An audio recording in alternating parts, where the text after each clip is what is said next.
जय श्री राम, जय बजरंगबली। आज सुंदरकांड का प्रारंभ श्री रामचरितमानस पंचम सोपान सुंदरकांड हम लोग आगे बढ़ेंगे। आज हनुमंत जी महाराज लंका के लिए चल रहे हैं और जामवंत ने किस तरह से हनुमान जी के बल को याद दिलाया और याद दिलाने के पश्चात अब वह हनुमान जी लंका के लिए चलेंगे और याद दिलाया जा रहा है कैसे किया जा रहा है। तो आप सभी लोगों का दिन मंगलमय हो। सुंदरकांड रामायण श्री रामचरितमानस की ये अनोखी कृति। शांतम शाश्वतम प्रमेयमनगम निर्वाण शांति प्रदम ब्रह्मा शंभु फणीन्द्र सेव्य मनीषम वेदांत वेदम गिभुम रामाख्यम जगदीश्वरम सुरगुरु माया मनुष्यम हरिम वंदेहम करुणाकरम रघुवरम भूपाल चूड़ामणिम। क्या प्रभु की लीला है। शांत सनातन अप्रमेय निष्पाप मोक्ष रूप परम शांति देने वाले ब्रह्मा शंभु और शेष जी से निरंतर सेवित वेदांत के द्वारा जानने योग्य सर्वव्यापक देवताओं में सबसे बड़े माया से मनुष्य रूप से दिखने वाले समस्त पापों को हरने वाले करुणा की खान रघुकुल में श्रेष्ठ तथा राजाओं के शिरोमणि राम कहलाने वाले जगदीश्वर की मैं वंदना करता हूँ। इस तरह से वंदना करने के पश्चात अब आगे सुंदरकांड पढ़ते हैं। नान्या स्मृहम रघुपते हृदयेष्मदीहे सत्यम भवानी च भवांत खिलांतरात्मा भक्ति प्रयक्ष रघुपण्यो निर्भरा में कामादि दोष रहित कुरुमानुशम।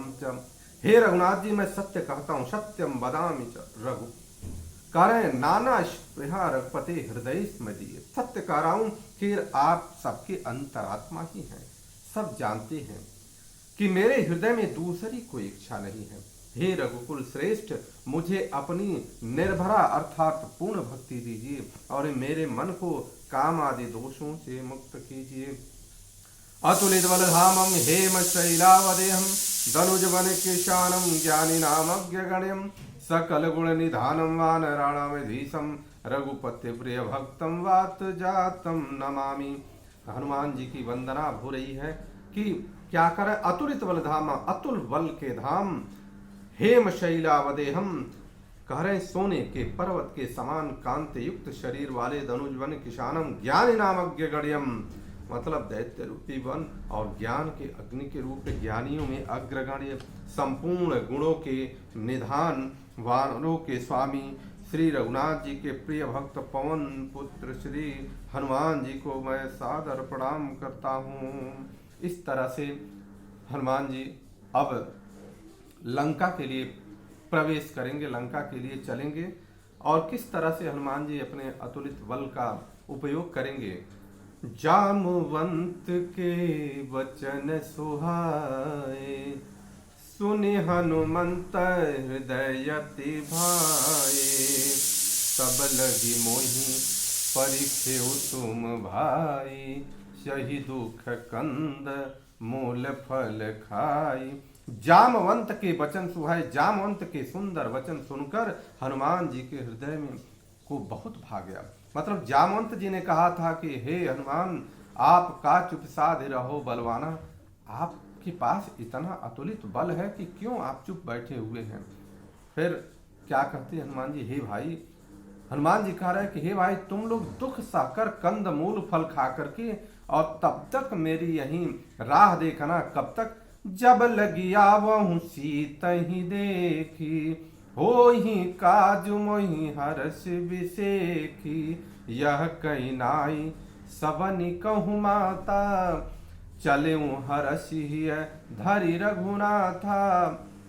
कहते हैं कि आप लोग जब तक मैं सीता जी का पता लेकर के अर्थात देख करके नहीं आ जाता हूँ तब तक आप एक काम अवश्य होगा और ये जान लीजिए क्या, तब तक आप लोग यहीं कंद मूल फल खाइए और मुझे ये प्रेरणा मिल रही है कि ये काम अवश्य होगा। क्यों? क्योंकि कह रहे हैं कि मुझे बहुत ही हर्ष हो रहा है इस कार्य को करने में। जब आप किसी कार्य को करने में अत्यंत हर्ष का अनुभव करते हैं, खुश होते हैं, तो आपको समझिए कि वो कार्य निश्चित रूप से संपन्न होगा। सिंधु तीर एक भूधर सुंदर, कौतुक कूदी चढ़े उता ऊपर, बार बार रघुवीर सम्हारी, तरक्यों पवन तने बल भारी। समुद्र के तीर पर एक बहुत सुंदर पर्वत था। हनुमान जी खेल खेल में उस पर कूद के जा करके खड़े हो गए और बार बार रघुवीर जी का, प्रभु श्री रामचंद्र जी का स्मरण करके, और वो कह रहे तरक्यों पवन तने बल भारी।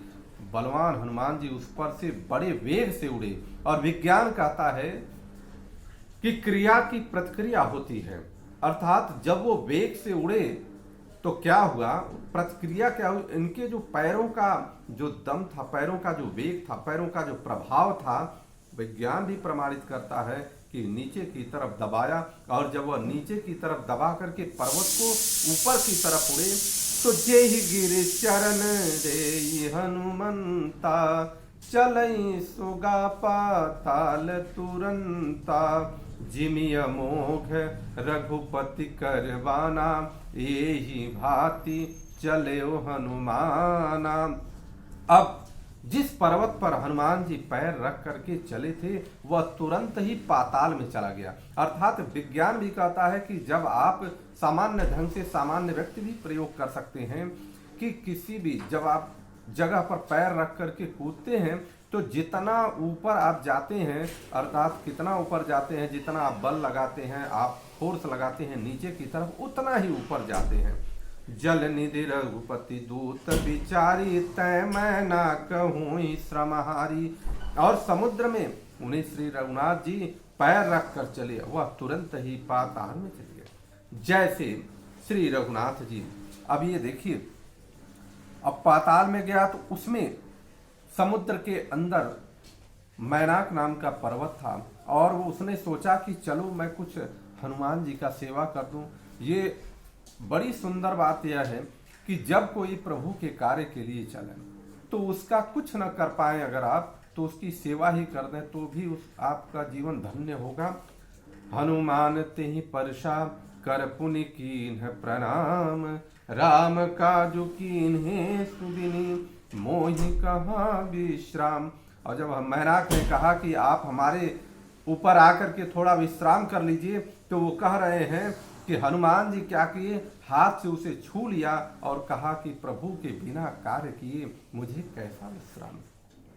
इतनी जब किसी कार्य के प्रति अखंड भक्ति होगी तो आपका कार्य निश्चित सिद्ध होगा, क्योंकि यहाँ पर लोग चलते हैं फिर रुक जाते हैं, परंतु हनुमान जी इस बात का संदेश देते हैं कि हम किसी भी कार्य को अगर उठाते हैं, उस कार्य के ऊपर हमारी अखंड भक्ति हो, उस कार्य को जब तक पूर्ण न कर लिया जाए तब तक विश्राम न हो। विश्राम न हो मतलब पूरा तन मन धन हर चीज उस पर समर्पित हो, तब जाकर के एक तरह से समझिए कि आपका कार्य निश्चित रूप से पूर्ण होगा।